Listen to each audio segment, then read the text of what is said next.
예, 안녕하세요. 소개받은 김영수입니다. 반갑습니다.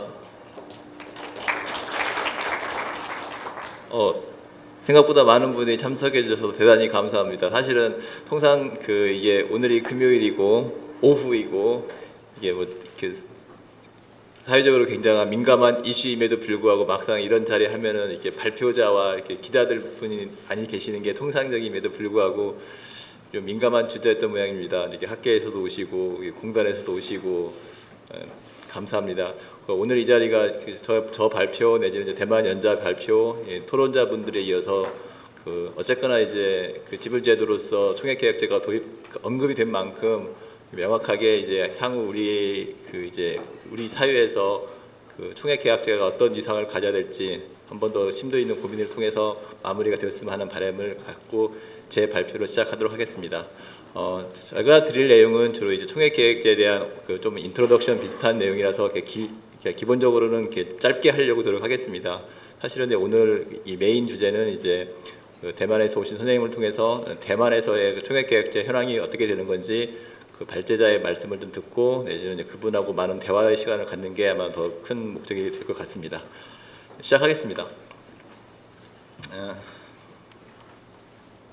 그래서 이제 총액계약제는 진료비 지불 제도의 하나인 거죠. 진료비 지불 제도라고 하는 것은 결국에는 이제 의료 공급자가 하는 어떤 서비스에 대해서 어떻게 돈을 줄 것이냐, 어떻게 보상할 것이냐가 이제 진료비 지불 제도이고, 그러한 진료비 지불 제도는 보시는 바와 같은 특성, 교과서적인 이야기이긴 하지만 자원 소요 모양을 정확하게 반영할 수 있어야 되고, 불필요한 비용 지출을 최소화할 수 있어야 되고, 의료 서비스의 질적 수준도 유지해야 되고, 기술 발전을 방해하지 않아야 되고, 이런 지불 제도가 있을까 싶지만 이런 거를 지향하고 있습니다. 이제 또 한 가지 용어가 좀 이제 조심스러운 거, 이제 진료비 지불 제도는 하나의 제도라면 그런 진료비 지불 제도에서 과연 이제 의료비를 어떻게 결정할 거냐라고 하는 용어가 의료 수가입니다. 넘어가겠습니다. 그래서 이러한 진료비 지불 제도는 이제 지불 단위에 따라서 행위별 수가제 내지는 묶음 지불제 해가지고 우리나라에서는 DRG나 신 DRG가 있겠고요. 인두제, 그리고 이제 오늘 다룰 총액 계약제 내지는 총액 예산제, 목표 관리제 이렇게 분리되는 지불 단위로 분류할 수 있겠고, 다음으로는 지불 대상에 따라서 의사에게 지불할 거냐, 보상할 거냐, 병원을 보상할 거냐, 의사 병원을 보상할 거냐. 저희는 아직 어떻게 보면 이제 지금까지는 다 의사에 대한 보상이 주된 거가 되겠지만, 이제 수가 결정 시기가 이제 이런 돈을 진료비를 지급할 때 지금 사전에 할 거냐, 사후에 할 거냐 이런 식으로 좀 분류해 볼 수 있겠고요. 그래서 이제 사실은 이제 지불 단위에 따라서 진료비 지불 방식을 비교해 보면은 이렇게 크게 이제 어떤 특성, 그러니까 진료비 지불 단위에 따라서 행위별 수가제냐, 묶음 수가제냐, 인두제냐, 총액계약제로 분류해 볼 수 있겠고, 이런 분류 방식의 분류에 대해서 고가 의료 접근성이라든가 과소진료 가능성 내지는 의료비 통제 가능성, 관리 운영의 용이성을 봤을 때 표와 같은 내용이 있으면 아마 여러분도 다 아실 것 같고요. 현재 우리나라의 메인은 사실 행위별 수가이다 보니까 이제 고가 의료 접근성이라든가 관료 이제 고가라는 수식어가 애매하지만 의료 접근성이 굉장히 좋은 거가 되겠고요. 오늘 말씀드릴 이제 총액 계약제를 본다면은 이제 의료 접근성이라든지 낮은 반면에 이제 관리 운영의 용이성, 이제 관리 운영이 누구의 시각인지는 또 다른 얘기겠지만 결국에는 이제 돈을 지불하는 공단 입장이라고 할까요? 이제 그렇게 봤을 때 이제 관리 운영의 용이성이 높다 이렇게 말씀드리고 있습니다. 그래서 결국에는 이제 여기 있는 것처럼 지불 단위가 커질수록, 규모가 커질수록 증가된 의료비에 대한 위험은 의료 제공자가 지닌다. 무슨 말씀인지 아마 아실 것 같고요. 그래서 여기 있는 것처럼 미래에 발생할 수 있는 위험을 행위별 수가제일수록 보험자가 많이 지니고 있는 반면에 총액 계약제로 갈수록 의료 제공자가 더 많은 위험을 갖게 됩니다. 현재 우리나라 지불제도는 기본적으로는 이제 행위별 수가제가 되겠습니다.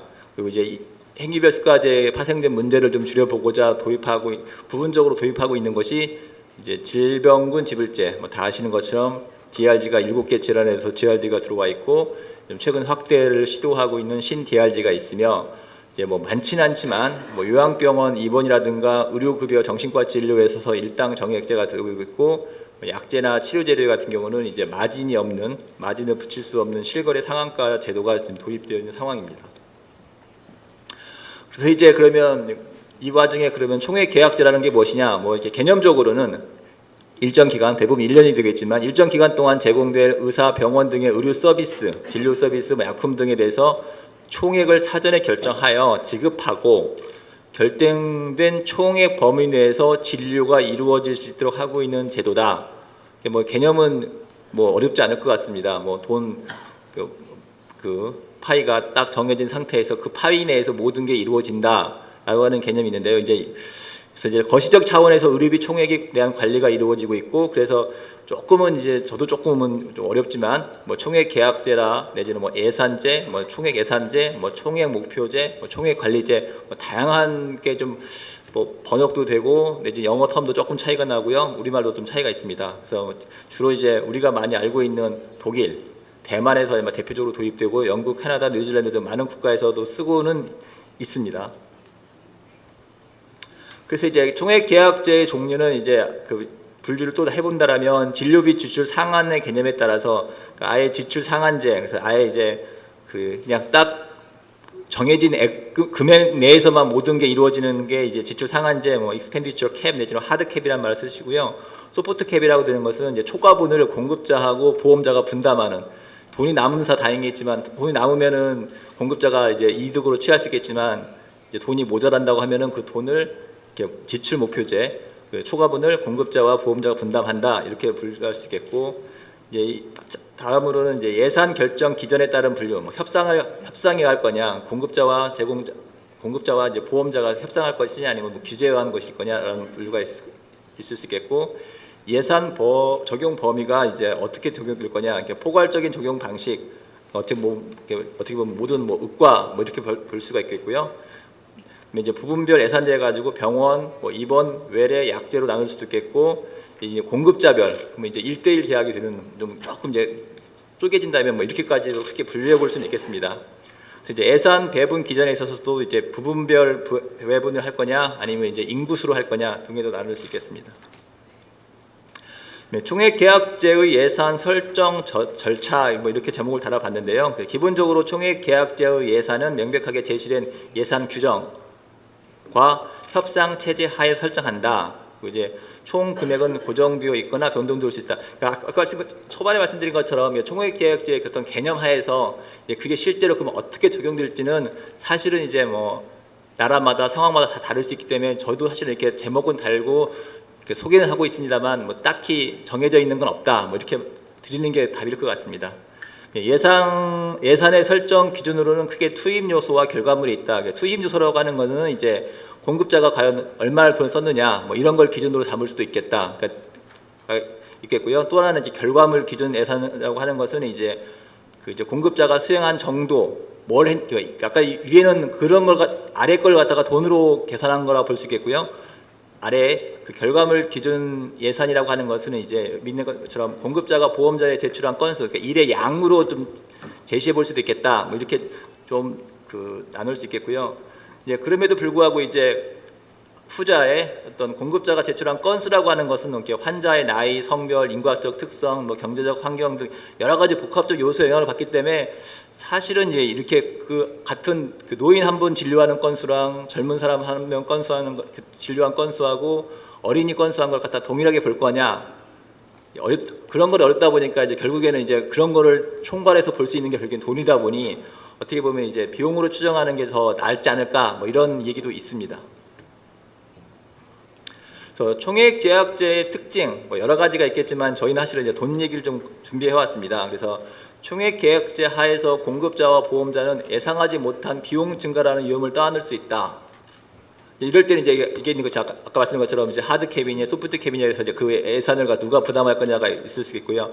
반대로 이제 이렇게 되면 이제 이는 이제 공급자에게 주어진 예산은 두 번째로 이제 공급자가 주어진 예산을 효율적으로 사용할 예산이 남을 경우는 이윤을 취할 수 있다. 이윤이 남을 때는 그 다음에 계약할 때 어떻게 되겠습니까? 당연히 그러면 총액 계약이 줄겠죠. 이런 또 부담이, 당해 년도에는 이익이 남았겠지만 그 다음 연도 계약할 때는 이제 이게 근거가 된다라면 이제 계약 총액이 줄어드는 이런 또 모순이 발생할 수도 있겠습니다. 그래서 총액 계약제에서는 예산이 사전에 정해져 있어 제한된 재원을 효율적으로 사용하고자 할 수 있고, 의료비 관리가 용이하다. 그러나 공급자에게 예산 절감의 압박이 있을 경우 의료의 질 저하와 총액 설정 과정이 정교하지 못할 경우 공급자에게 지나친 비용을 전가시킬 수 있겠다.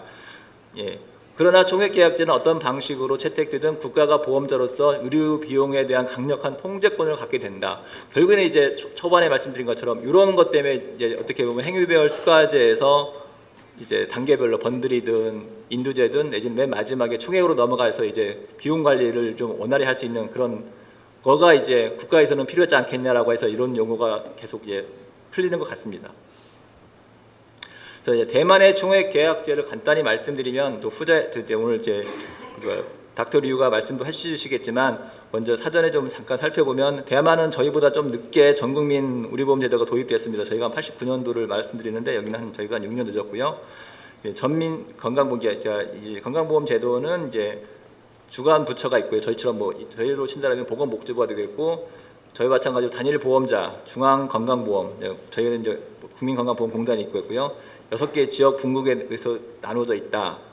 이제 총액계약제는 대만에서 사용하고 있는 가장 큰 사용하고 있는 지불제도 중에 하나이자 가장 큰 권력을 이루고 있고, 그러니까 총액계약제 하에서 서브로 이제 총액계약제라고 하는 큰 총 금액이 정해진 밑에서 이제 뒤에 보시겠지만 행위별 수가제든지 대할제든지 등이 도입되어 있습니다. 그다음에 이제 대만 정부는 의료비 증가에 따른 문제를 대비하기 위해서 95년도 이제 됐고 이때부터 이제 총액계약제에 대한 법적 근거를 만들었고요. 98년도에 치과, 의과는 이제 2001년, 병원은 2002년에 이제 도입되었습니다. 아까 말씀드린 것처럼 기본적으로 이제 대만의 지불제도는 총액계약제가 메인이고요. 이 총액계약제 하에서 이제 의원, 병원, 개개 의원, 병원은 이제 행위별 수가제로 내지는 성과 보상제 이렇게 한 8개 질환에 대해서는요. 이제 또 이렇게 입원 등 또 몇 개 150개 개 질환에 대해서는 또 포괄수가제가 또 적용되기도 하고 일당 정액제, 인두제가 서브로 도입되어 있습니다. 그래서 이제 총액계약제 적용시 고려사항이라고 몇 가지를 잡아왔습니다. 이제 이게 총액계약제를 도입된 게 어떻게 이제 처음 시도한 나라, 독일 같은 경우는 이제 나름대로 이유가 있지 않았겠습니까? 대부분이 이제 병원 같은 경우는 이제 공공병원이다 보니까 이제 다 어차피 국가 예산을 쓰는 마당에 어떻게 보면 공공병원을 좀 통제할 수 있을까? 국가 건데 그런 마당에 그러면 이제 각 병원에다가 너네는 요 범위 내에서 써봐라고 하는 그런 기전 하에서 크게 보면 의료비를 절감하려고 도입했던 것이 이제 모든 나라에서 그 배경이 다른 나라에서 대표적으로 저희 같은 경우 대부분이 민간인 나라에서 과연 이렇게 예산을 통제하는 게 적절할 것이냐라고 하는 고민이 있을 수밖에 없고요. 그다음에 이제 과연 그랬을 때 이제 합리적인 수준에서 수가가 보상되고 있고 급여가 각 병원 레벨에서 의원 레벨에서 관리될 수 있을 것이냐. 그리고 이제 어차피 지금 많이 논의되고 있는 이게 전달 체계랑 어떻게 연결할 수 있을 것이냐. 또 지역은 어떻게 나눌 수 있느냐.